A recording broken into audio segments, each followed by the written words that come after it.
Simula pagkabata, ako ay lumaki sa isang pamilya na para bang normal kasi kumpleto. Pero napansin ko may kakaiba, yun pala ay dahil kami ay illegitimate children ng father ko. Ina-isolate ko yung sarili ko dahil ganun yung sitwasyon namin. Lumaki ako na walang masyadong kaibigan kasi nahihiya ako dahil sa kalagayan ng aming pamilya.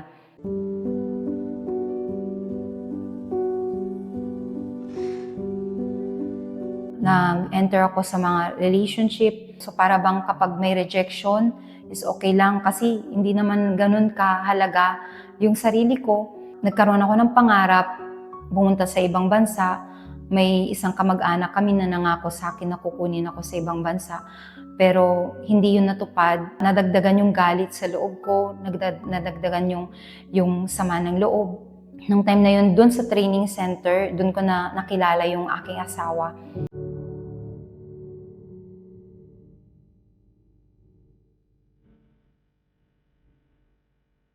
Nabuntis ako ng wala sa oras, wala sa tamang oras. Nung 1-year-old na yung anak namin, yung panganay namin, nagdesisyon ako na mag-ibang bansa at tinulungan ako ng mother-in-law ko. Akala ko magiging maayos ang lahat. At sinabi ko, para ito sa kinabukasan ng ang aming anak. Pero walang nangyari kasi punong-puno ng sakit, utang, and lubog yung buhay namin. Bumagsak talaga yung buhay ko sa depresyon. So, nung time na yun, gusto kong maging masaya. So, pumupunta ako sa mga lugar na nakikita ko yung mga tao na pag pumupunta sila sa lugar na yun ay masaya. Pero pagkatapos nun, bumabalik pa rin sa dati yung sitwasyon ko. Bumibili ako ng mga bagay para pasayahin yung sarili ko. Pero pagkaraan ng ilang mga linggo or buwan, wala na yung saya. So, nandun yung paghahabol ko sa tunay na kasiyahan pero hindi ko ito yung matagpuan.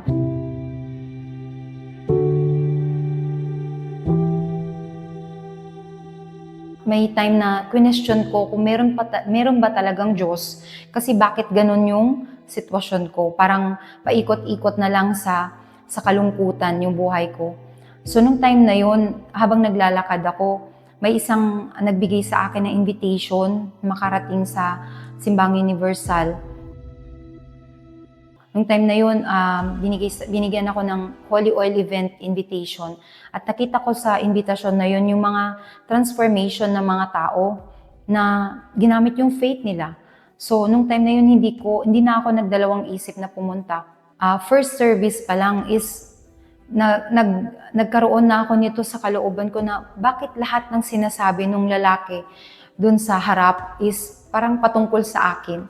So, nung time na yun pala ay yung Diyos na yun nangungusap sa akin. So, dahil sa nangyaring yun is nagkaroon ako nitong uhaw na mabago yung sitwasyon ng buhay ko. So, nagpatuloy hanggang sa dumating yung mga campaigns, pero lahat ng yun hindi ko sineryoso.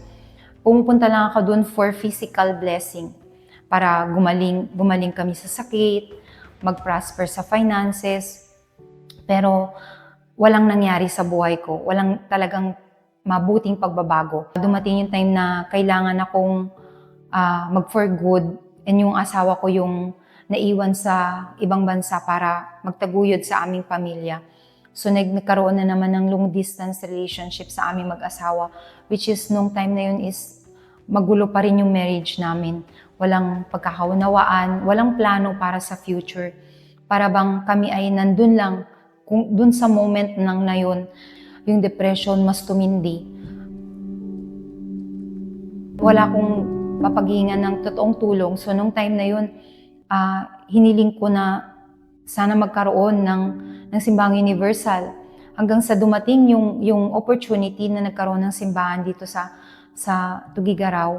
And doon ko ginawa yung panata ko, yung vow ko sa Diyos na this time magiging maayos na yung pagsunod ko sa Kanya.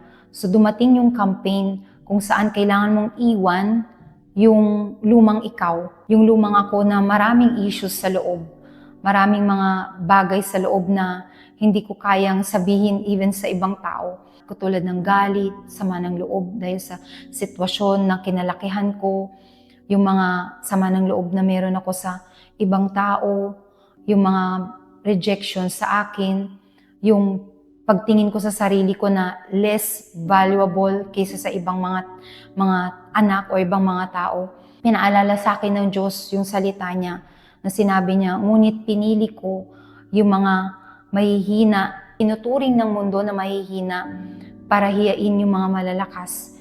Pinili ko yung mga mabababa at walang halaga para mapawalang halaga yung mga nagmamataas sa kanilang sarili.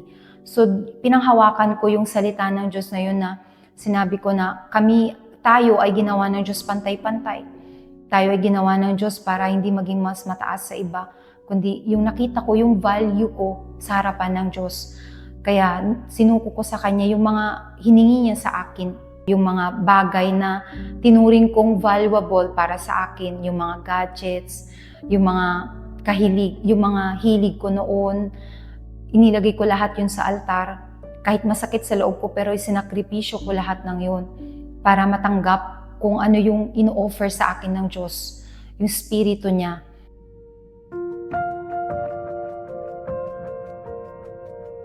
Unti-unti nakita ko yung pagbabago kasi nagkaroon ng transformation sa loob ko.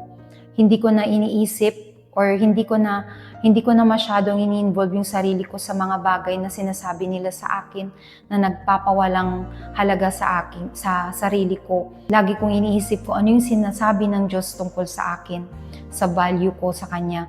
And also, naging maayos yung marriage namin ng aking asawa kasi mas naiintindihan ko na siya. Yung restoration sa family namin na laging may away, laging may gulo, inayos yun na lahat ng Diyos.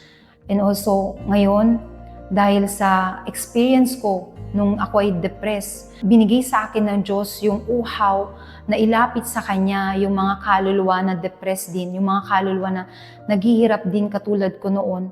Kaya, nagpapasalamat ako sa Diyos kasi sa lahat ng bagay na binigay niya sa akin ay nagagawa ko na kahit sa kaunting oras, sa kaunting pagkakataon ay nagagawa ko na i-offer din yun sa iba sa paglilingkod sa pagliligtas ng mga kaluluwa. Dahil din dun sa sakripisyong ginawa ko is transform niya rin yung aming finances, yung health din namin, yung anak ko na na-diagnose ng autism is sinabi sa kanya ng doktor noon na hindi ko siya ma-enroll sa isang regular class dahil dun sa sitwasyon niya.